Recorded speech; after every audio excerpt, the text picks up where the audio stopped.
खुलुमबाय बेयो बड'लेण्ड इंखं टेलिभिजन दिनै 15 नभेम्बर 2022 मंगलबार खालि सानसेनि बरादखौ नोंथांमोननि खाथियाव लाबोदों आं सदानन्द दैमारिया।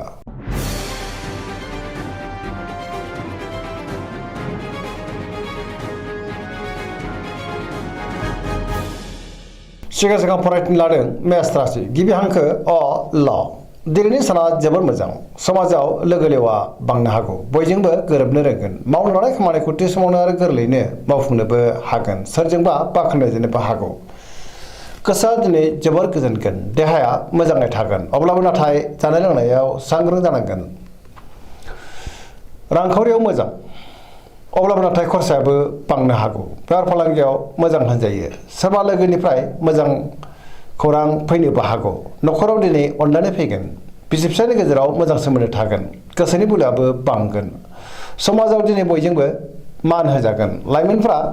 गावबा गावनि गोसोनि साननायखौ फोरमायलायनो हागोन आरो गोसोआ दिनै जोबोर खुसि जागोन पजिटिभ एनार्जिनि गोहोमबो गोग्लैनो हागौ धोरोमारि बिथिङावबो दिनै गोसो दुंखांगोन।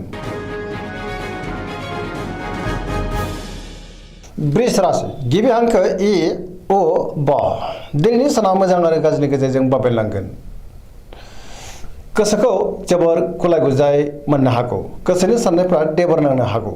गोबां रोखोमनि जेंना फैनोबो हागौ गोसोआव नेगेटिभ साननाय फैगोन मावनो हानाय खामानिखौ थि समावनो मावफुंनो गोब्राब जागोन गोसोनि बोलोआ लोरबां जानो हागौ सोरजोंबा रायखोमा जानोबो हागौ सांग्रां जानाया गाहाम रांखावरियाव दिनै जोबोर मोजां अब्लाबो नाथाय खरसायाबो बांनो हागौ बेफार फालांगियाव जोबोर मोजां मुलाम्फा मोनगोन आयाबो बांनो हागौ नखराव दिनै बिसि फिसायनि गेजेराव अननानै फैगोन बिदा फंबायजों मोजां सोमोन्दो थागोन देहाया मोजाङै थागोन अब्लाबो नाथाय जानाय लोंनायाव सांग्रां जानांगोन गुबुननिफ्राय थोजासे हेफाजाबबो मोननो हागौ जायखि खामानि मावा मानो मोनफ्रोमबो खामानिखौनो दिनै गोरलैयैनो मावफुंनो गोब्राब जागोन माबा नङा माबा मोनसे जेंना फैनोबो हागौ सोरबा लोगोनिफ्राय गाज्रि खौरांबो फैनो हागौ।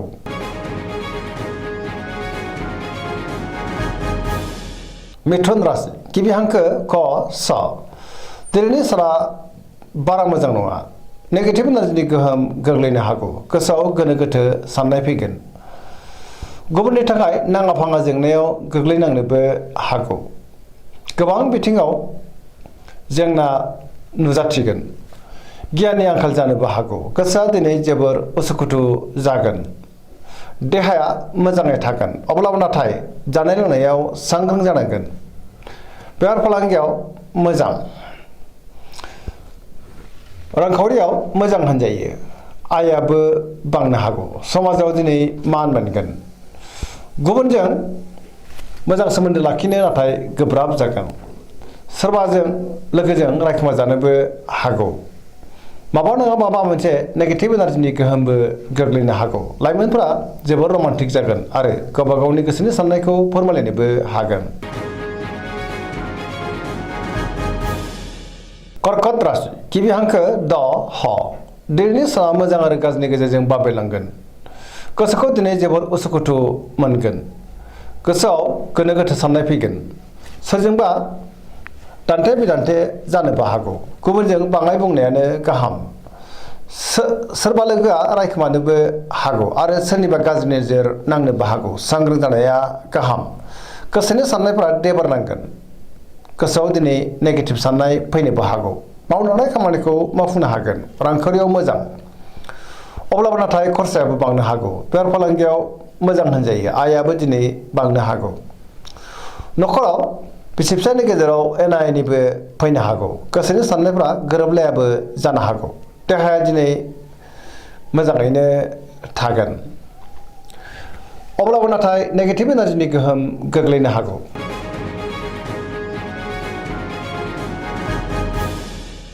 सिंह राशि गिबि हांखो म ट दिनैनि साना जोबोर मोजां गोसोनि बोलोआ बांगोन गावनि गोसोनि साननायखौ दिनै गुबुननो फोरमायनोबो हागोन मावनो हानाय खामानिखौ थि समावनो मावफुंनो हागोन सोरबा लोगोनिफ्राय मोजां खौरां फैनोबो हागौ बहाबा दावबायनो एबा हान्थिनो खाबुबो मोनगोन रांखावरियाव जोबोर मोजां बेफार फालांगियावबो जोबोर मोजां गुबुननि थाखाय गोबां मोजां खामानि मावनानै होनोबो हागोन गोसोनि साननायखौ दिनै गुबुननो फोरमायनोबो हागोन नखराव दिनै अननानै फैगोन समाजाव मान मोनगोन गुबुननि थाखाय गोबां मोजां खामानि मावनानै गोसोआ दिनै जोबोर गोजोनगोन देहाया मोजाङै थागोन बयजोंबो गोरोबनो रोंगोन मावनो लानाय खामानिखौ थि समावनो मावफुंनो हागोन आरो सिगांनि बबेबा आद्रा खामानिखौबो दिनै मावफुंनो हागोन पजिटिभ एनार्जिनि गोहोम गोग्लैनो हागौ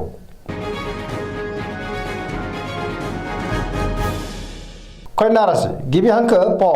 ट दिनैनि साना जोबोर मोजां गुबुननि थाखाय गोबां मोजां खामानि मावनानै होनोबो हागोन सिगांनि बबेबा आद्रा खामानियाबो दिनै मावफुंजानो हागौ गोसोआव पजिटिभ साननाय फैगोन गोथों आरो गोग्गो साननो रोंगोन गियाननि आंखाल जानाय नङा रांखावरियाव दिनै जोबोर मोजां बेफार फालांगियाव दिनै जोबोर मोजां आयाबो बांनो हागौ देहाया मोजाङै थागोन न'खराव अनलायनाय फैगोन गोबां खामानियाव दिनै मुखुबबो थागोन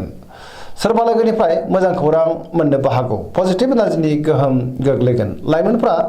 जोबोर रमान्टिक जागोन आरो गावबा गावनि गोसोनि साननायखौ फोरमायलायनोबो हागोन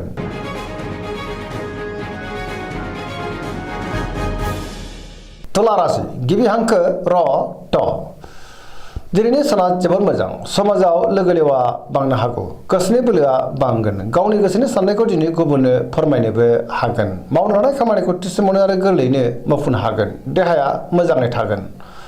अब्लाबो नाथाय जानाय लोंनायाव सांग्रां जानांगोन बहाबा हान्थिनो एबा दावबायनो खाबुबो मोननो हागौ रांखावरियाव जोबोर मोजां बेफार फालांगियावबो जोबोर मोजां होनजायो न'खराव दिनै बिसि फिसायनि गेजेराव अनलायनाय फैगोन सोरजोंबा बाख्नायजानो हागौ गुबुननि थाखाय गोबां मोजां खामानि मावनानै होनोबो हागोन बेफार फालांगियाव दिनै जोबोर मोजां होनजायो सोरबा लोगोनिफ्राय मोजां खौरां फैनोबो हागौ गोदान थांखि लानो रोंगोन गोदान खामानियाव दिनै आखाइ होजेननोबो हागोन लाइमोनफोरा जोबोर रमान्टिक जागोन आरो गावबा गावनि गोसोनि साननायखौ फोरमायलायनोबो हागोन पजिटिभ एनार्जिनि गोहोम गोग्लैगोन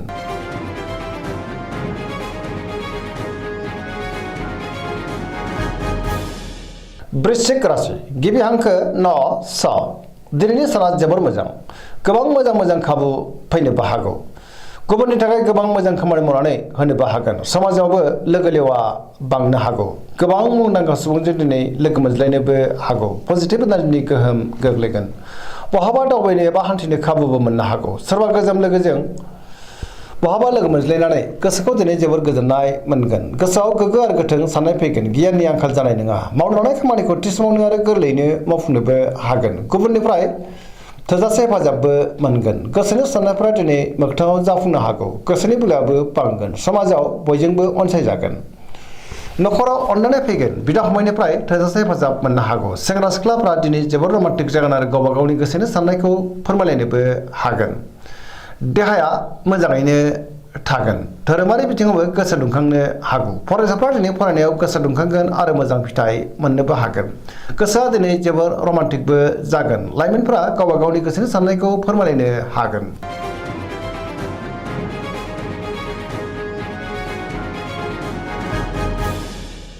धनु राशि गिबि हांखो ध फ भ दिनैनि साना जोबोर मोजां गोसोआव बोलो बांगोन मावनो लानाय खामानिखौ थि समावनो आरो गोरलैयैनो मावफुंनोबो हागोन सिगांनि बबेबा आद्रा खामानिखौबो दिनै मावफुंनो हागोन गोसोआव माबा नङा माबा मोनसे गोग्गो आरो गोथों साननाय फैगोन गियाननि आंखाल जानाय नङा गोसोनि साननायफ्रा दिनै जाफुंनो हागौ रांखावरियाव जोबोर मोजां बेफार फालांगियावबो दिनै जोबोर मोजां गुबुननि थाखाय गोबां मोजां खामानि मावनानै होनोबो हागोन समाजाव लोगो लेवा बांगोन बहाबा दावबायनो एबा हान्थिनो खाबुबो मोननो हागौ देहाया दिनै मोजाङै थागोन अब्लाबो नाथाय जानाय लोंनायाव सांग्रां जानांगोन बिदा फंबायनिफ्राय थोजासे हेफाजाब मोननो हागौ बहानिफ्रायबो दिनै मोजां खौरांबो फैनो हागौ लाइमोनफोरनि गोसोआ दिनै जोबोर रमान्टिक जागोन आरो गावबा गावनि गोसोनि साननायखौ फोरमायलायनोबो हागोन सोरबा लोगोनिफ्राय मोजां खौरां मोननानै गोसोआ दिनै जोबोर गोजोनगोन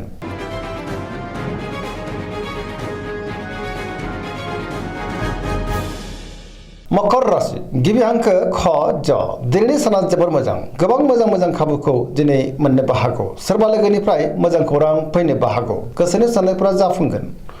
मावनो लानाय खामानिखौ थि समावनो आरो गोरलैयैनो मावफुंनोबो हागोन रांखावरियाव जोबोर मोजां अब्लाबो नाथाय खरसायाबो बांनो हागौ बेफार फालांगियाव दिनै जोबोर मोजां आयाबो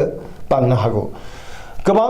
मुंदांखा सुबुंजों दिनै लोगो मोनज्लायनोबो हागौ गुबुनजों दिनै मोजां सोमोन्दो लाखिनोबो रोंगोन मोनफ्रोमबो खामानिखौ मोजाङैनो मावफुंलांनो हागोन सिगांनि बबेबा आद्रा खामानिखौबो दिनै मावफुंनो हागोन न'खराव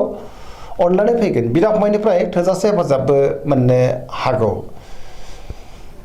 सेंग्रा सिख्लाफ्रा दिनै जोबोर रमान्टिक जागोन आरो गावबा गावनि गोसोनि साननायखौ फोरमायलायनोबो हागोन फरायसाफ्रा दिनै फरायनायाव गोसो दुंखांगोन आरो मोजां फिथाइ मोननोबो हागोन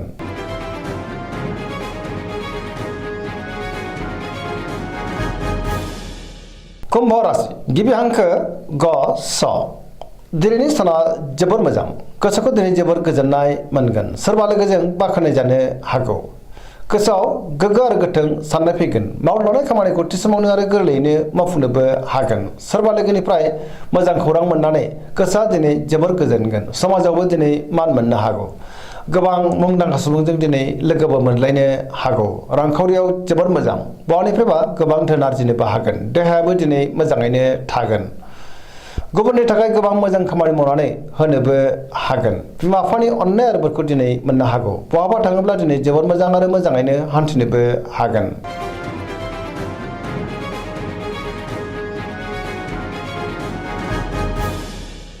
मीन राशि गिबि हांखो ड स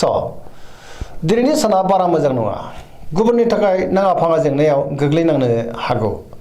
सोरनिबा गाज्रि नोजोर गोग्लैनोबो हागौ मावनो लानाय खामानिखौ थि समावनो मावफुंनो हागोन अब्लाबो नाथाय नेगेटिभ एनार्जिनि गोहोमबो गोग्लैनो हागौ सांग्रां जानाया गाहाम गोसोआव नेगेटिभ साननाय फैगोन गावनि गोसोनि साननायखौ दिनै गुबुननो फोरमायनो गोब्राब जागोन सोरजोंबा सन्देह खालामजानोबो हागौ देहाया दिनै मोजाङैनो थागोन रांखावरियाव बारा मोजां नङा नाङा फाङा खरसायाबो बांनो हागौ बेफार फालांगियावबो बारा मोजां नङा गोबां खहा जानांनोबो हागौ नखराव बिसि फिसायनि गेजेराव अननानै फैगोन बिदा फंबायजों मोजां सोमोन्दो थागोन फरायसाफ्रा दिनै फरायनायाव गोसो दुंखांगोन आरो मोजां फिथाइ मोनगोन अब्लाबो नाथाय नेगेटिभ एनार्जिनि गोहोमबो गोग्लैनो हागौ सांग्रां जानाया गाहाम दिनैनि राशि फरायनाया एसेनोसै जोबनायाव बेखौनो खावलायो जाहाथे नोंथांमोना सानफ्रामबो जोंनि बे बड'लेण्ड इंखं टेलिभिजनखौ नायबाय थायो आरो साबस्क्राइब खालामो लोगोसे लाइक खालामो आरो शेयार खालामो एसेनोसै गोजोन्थों